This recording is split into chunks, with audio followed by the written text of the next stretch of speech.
بھارت کی دنیا کرکٹ میں نام نہاد چودراہٹ کو بڑا دھچکا لگا ہے۔ بنگلہ دیش نے ٹی 20 ورلڈ کپ کے لیے ٹیم بھارت نہ بھیجنے کا اعلان کر دیا۔ مطالبہ کیا کہ بنگلہ دیش کے تمام میچز بھارت سے منتقل کیے جائیں۔ بنگلہ دیشی بورڈز نے مستفیض الرحمان کو آئی پی ایل سے نکالنے پر وضاحت بھی طلب کر لی۔ بنگلہ دیش کے مشیر کھیل نے واضح کیا کہ بنگلہ دیش اور بنگلہ دیشی کرکٹرز کی توہین کسی صورت برداشت نہیں کی جائے گی۔ سابق کپتان شاہد آفریدی اور معین خان نے بھی بنگلہ دیشی بورڈ کے فیصلے کو درست قرار دے دیا۔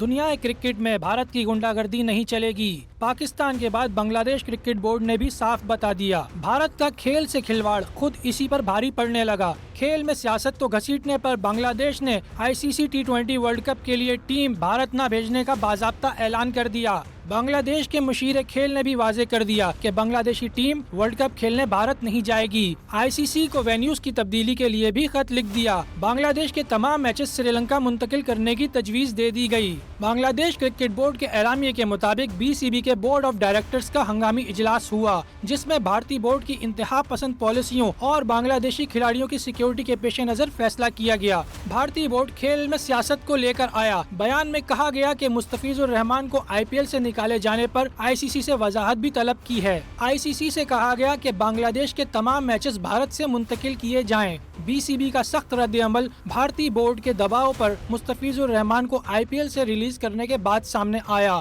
گزشتہ روز کولکتہ نائٹ رائڈرز نے اپنے بیان میں کہا تھا کہ بی سی سی آئی کی ہدایت پر بنگلہ دیشی فاسٹ بالر کو اسکواڈ سے ریلیز کیا گیا۔ بھارت کی اوچھی حرکت پر بنگلہ دیش کے مشیر کھیل آصف ناظرل نے سخت تنقید کی اور کہا کہ بنگلہ دیش اور بنگلہ دیشی کرکٹرز کی توہین کسی صورت برداشت نہیں کی جائے گی۔ باور کرایا کہ غلامی کے دن ختم ہو گئے۔ سابق کپتان شاہد آفریدی نے بنگلہ دیش کرکٹ بورڈ کے فیصلے کو جائز قرار دیتے ہوئے کہا کہ آئی سی سی کو اب کوئی فیصلہ لینا ہوگا۔ معین خان نے ٹی 20 ورلڈ کپ دبئی منتقل کرنے کا مطالبہ کیا اور کہا کہ مودی سرکار کے رویے کے باعث بھارت ایک دن تنہا رہ جائے گا۔ سعید اجمل نے کہا کہ سیکیورٹی کا اصل مسئلہ بھارت میں ہے، ہر ملک اور کھلاڑی کی عزت ہونی چاہیے۔ دوسری جانب بنگلہ دیشی کرکٹ فینز نے بھارت کو آئی پی ایل کا لوگو تبدیل کرنے کا مشورہ دے دیا۔ سوشل میڈیا پر صارفین نے کہا کہ آئی پی ایل کا لوگو بنگلہ دیش کے سابق کپتان مشرف مرتضیٰ کے بیٹنگ سٹائل کی کاپی ہے، اس کا کیا بنے گا؟